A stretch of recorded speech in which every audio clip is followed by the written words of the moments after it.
Hello viewers, welcome to my YouTube channel. आज हम जो है ना एक छोटा सा ब्रीफ कंपैरिजन पढ़ेंगे एनिमल और प्लांट सेल में। जो है ना वो एनिमल और प्लांट सेल में क्या डिफरेंस है। ठीक है, छोटा सा टेबल हमारे पास दिया हुआ है, ये हमें लॉन्ग क्वेश्चन में पूछा जा सकता है। ठीक है, तो इसलिए हम इसको जो है वो मुख्तसर जो है ना वो इसको डिस्कस करेंगे। चीज़ें हमने सारी पढ़ी हुई है, यहाँ सिर्फ गो थ्रू करेंगे, साथ साथ मैं आपको जो है वो आइडिया देता रहूँगा। तो ये टेबल में हमारे पास ना सबसे पहले एनिमल सेल और प्लांट सेल में जो मुश्तरका चीज़ें पाई जाती हैं, दोनों सेल में पाई जाती हैं, उनकी जो है यह बात की गई है कि वो डिस्क्रिप्शन में वो है क्या। ठीक है, उनका स्ट्रक्चर क्या है, कहाँ मौजूद होती है, उनका फंक्शन क्या है। सबसे पहले साइटोप्लाज्म की बात करें तो साइटोप्लाज्म हमारे पास क्या है, एक जेली लाइक मटेरियल होता है जिसके अंदर ऑर्गेनेलीज होते हैं। ठीक है, मैं अगर यहाँ पर स्ट्रक्चर बनाऊं एनिमल सेल का, सेंटर में न्यूक्लियस है, तो न्यूक्लियस से ये साइटोप्लाज्म का तक का जो ये सारा का सारा डिस्टेंस है, इस पूरे के पूरे डिस्टेंस, ये सारी की सारी जो एरिया है ना जहाँ पर ऑर्गेनेलीज मौजूद होते हैं, इसको हम साइटोप्लाज्म कहते हैं। जेली लाइक मटेरियल होता है। ठीक है, कहाँ होता है, between plasma membrane and nuclear envelope, कि न्यूक्लियर इन्वेलप से लेकर, जो न्यूक्लियर मेम्ब्रेन से लेकर जो हमारे पास प्लाज्मा मेम्ब्रेन तक का जो एरिया है, ये सारा का सारा क्या होगा, ये हमारे पास होगा साइटोप्लाज्म। ठीक है, आगे साइटोप्लाज्म का फंक्शन क्या है, कहता है provide the site of cell organelles site for metabolic reaction. इसके दो फंक्शन लिखे हुए हैं। पहले नंबर पे क्या है, ये एक जगह प्रोवाइड करता है सेलुलर ऑर्गेनेलीज को, सारे organelles, lysosome, Golgi apparatus, endoplasmic reticulum, mitochondria, सारे जो है वो साइटोप्लाज्म में मौजूद होते हैं। सेकंड नंबर पे बहुत से केमिकल रिएक्शन जो साइटोप्लाज्म के अंदर होते हैं। ठीक है, तो ये वो जगह भी जो है वो प्रोवाइड करता है। सेकंड नंबर पे जो हमारे पास जो यहाँ बयान हुई हुई चीज़ जो एनिमल और प्लांट सेल में पाई जाती है वो है सेल मेम्ब्रेन। ठीक है, सेल मेम्ब्रेन क्या है, वो आउटर मोस्ट बाउंड्री जिसने सेल को ढांपा हुआ है उसको हम सेल मेम्ब्रेन कहते हैं। ठीक है, पिछले टॉपिक्स में हमने डिटेल में इसको स्टडी किया है। तो सेल मेम्ब्रेन की जो छोटी सी डिस्क्रिप्शन लिखी है, कहता है partially permeable membrane that form a boundary around the cytoplasm. ये एक परमिएबल का काम करती है, कुछ मॉलिक्यूल को अलाउ करती है कि वो सेल के अंदर आए और कुछ को अलाउ करती है कि वो ना आए। ठीक है, सिलेक्टिव मॉलिक्यूल सिर्फ अंदर आएंगे और बाहर जाएंगे, हर एक मॉलिक्यूल नहीं जाएगा। तो सेल के गिर्द जो सी है वो हमारे पास सेल मेम्ब्रेन एक बाउंड्री है। अब ये कहाँ मौजूद है, ये कहता है अराउंड द साइटोप्लाज्म, साइटोप्लाज्म के गिर्द जो सी है ये मौजूद है सेल मेम्ब्रेन। अब इसका फंक्शन क्या है, कहता है प्रिवेंट सेल कंटेंट। ठीक है, control what substance enter and leave the cell.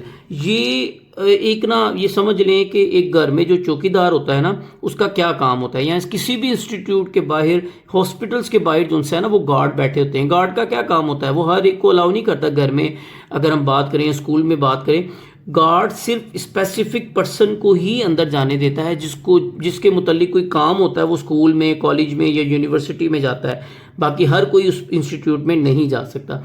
इसी तरह जो है ना ये जो सेल मेम्ब्रेन है, ये एक प्रिवेंट सेल कंटेंट को जो है वो कहता है प्रिवेंट करती है कि कौन सी सेल, कौन सी सब्सटेंस ने सेल के अंदर आना है और कौन ने बाहर जाना है। ठीक है, ये इसका फंक्शन है। थर्ड नंबर पे हमारे पास है न्यूक्लियस। ठीक है, जिसे हम ब्रेन ऑफ सेल कहते हैं। सेल की सारी एक्टिविटी जो कंट्रोल करता है वो हमारे पास कौन है, वो न्यूक्लियस है। कहता है एक स्फेरिकल ओवल ऑर्गेनेलीज है, कंटेन डीएनए, दोनों में मौजूद होता है। ठीक है, सेंट्रल में अंडेनुमा स्ट्रक्चर या गोल स्फेरिकल होता है। ठीक है, और इसके अंदर क्या होता है, डीएनए जो सा विरासती मादा क्रोमोसोम की फॉर्म में सेल के न्यूक्लियस के अंदर मौजूद होता है। ये इसकी डिस्क्रिप्शन है। ये कहाँ मौजूद होता है, कहता है एनिमल सेल में ये सेंटर में मौजूद होता है, जबकि प्लांट सेल में ये कहाँ मौजूद होता है, एक साइड पे मौजूद होता है। क्यों एक साइड पे मौजूद होता है, क्योंकि ये देखिए प्लांट सेल बना हुआ है, क्योंकि ये लार्ज वैक्यूल जो सा होता है ना ये इस न्यूक्लियस को एक साइड पे पुश कर देता है। तो इसकी लोकेशन थी न्यूक्लियस की। अब न्यूक्लियस का क्या फंक्शन है, कहता है कंट्रोल सेल डिवीजन। ये सेल डिवीजन को कंट्रोल करता है, सेल की एक्टिविटी को जो सा है वो ये कंट्रोल होता है। ये दो इसके जो से फंक्शन है। ठीक है, एक सेल ने दो सेल में डिवाइड होना होता है ना, जब एक सेल ने दो में, तो ये सेल डिवीजन है। हम नेक्स्ट चैप्टर में जो है ना वो चैप्टर नंबर 5 में इसी चीज़ को हम पढ़ेंगे। तो ये जो सेल डिवीजन होनी होती है ये भी कौन कंट्रोल करता है, न्यूक्लियस कंट्रोल करता है। सेल की सारी एक्टिविटी को भी न्यूक्लियस कंट्रोल करता है। तो ये वो ऑर्गेनेलीज थे, ये वो कंपोनेंट थे सेल के जो प्लांट और एनिमल सेल में पाए जाते हैं। तो इस टेबल में हमारे पास जो सा है ना वो ऑर्गेनेलीज, वो सेल के कंपोनेंट दिए हुए हैं जो सिर्फ प्लांट सेल के अंदर पाए जाते हैं। तो इसमें सबसे पहला जो हमारे पास कंपोनेंट है वो सेल वॉल है, ठीक है। सेल वॉल जो non living cell, plant cell के प्लाज्मा मेम्ब्रेन के बाहर वाली जो बाउंड्री होती है उसके हम सेल वॉल कहते हैं, ठीक है। अब ये सेल वॉल की क्या काम है, ठीक है।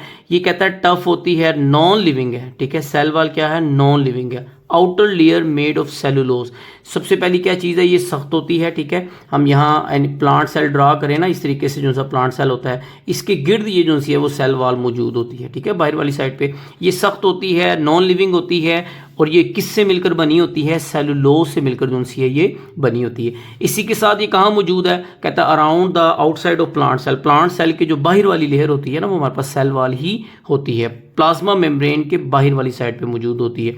इसका फंक्शन क्या है, कहता है प्रिवेंट मैकेनिकल सपोर्ट। सबसे पहले जो सा है ये हमारे पास मैकेनिकल सपोर्ट प्रोवाइड करती है। सेकंड नंबर पे क्या करती है, allow water and salt to passes, salt और वाटर को अलाउ करती है कि वो इसमें से गुजर जाए, बाकी चीज़ों को इजाज़त नहीं देती, ओनली सिलेक्टिव चीज़ें इसमें से जो है वो पास आउट होती है।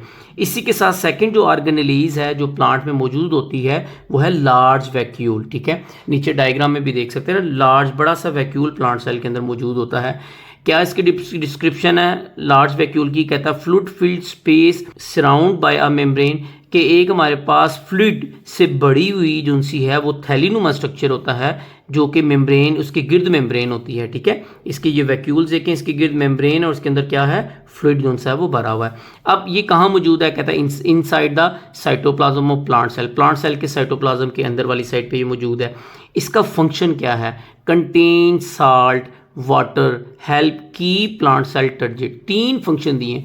पहले नंबर पे क्या है, ये साल्ट को जो उनसे स्टोर करके रखता है। सेकंड नंबर पे क्या है, ये वाटर को भी हमारे पास प्लांट क्या करता है, स्टोर करके रखता है। थर्ड नंबर पे क्या है, सेल टर्जिट, यानी कि सेल को टर्जिट करके रखता है, ठीक है। एक तनाव की कुव्वत देता है कि सेल जो है वो फूला रहे। ये हमारे पास लार्ज वैक्यूल का फंक्शन था। लास्ट हमारे पास है क्लोरोप्लास्ट। क्लोरोप्लास्ट अभी हमने डिस्कस पहले किया था कि क्लोरोप्लास्ट हमारे पास एक ऐसा ऑर्गेनेलीज है जो फोटोसिंथेसिस करता है। प्लांट जो लाइट्स एनर्जी से केमिकल एनर्जी बनाता है वो ये क्लोरोप्लास्ट उस लाइट एनर्जी को केमिकल एनर्जी में कन्वर्ट करता है, ठीक है। एन ऑर्गेनेलीज कंटेन क्लोरोफिल, ये ऐसा ऑर्गेनेलीज है जिसके अंदर क्लोरोफिल होता है जो फोटोसिंथेसिस, एक पिगमेंट है, फोटोसिंथेसिस करता है। कहाँ मौजूद होता है, इनसाइड द साइटोप्लाज्म में मौजूद होता है और सिर्फ प्लांट सेल में मौजूद होता है, ठीक है। एनिमल सेल में ये मौजूद नहीं होता। और लास्ट पे इसका फंक्शन है, क्या करता है, लाइट एनर्जी को जो सा है वो क्या करता है, कैप्चर करता है फोटोसिंथेसिस में और कन्वर्ट करता है किसमें, केमिकल एनर्जी में जो है वो कन्वर्ट करता है। तो ये हमारा आज का लेक्चर था। उम्मीद करता हूँ आपको लेक्चर की समझ आई होगी। अगर आपकी कोई क्वेरी हो तो आपने जो है कमेंट सेक्शन में पूछ सकते हैं। तो मिलते हैं इंशाल्लाह नेक्स्ट लेक्चर में, तब तक आप अपना ख्याल रखिएगा। अल्लाह हाफिज़।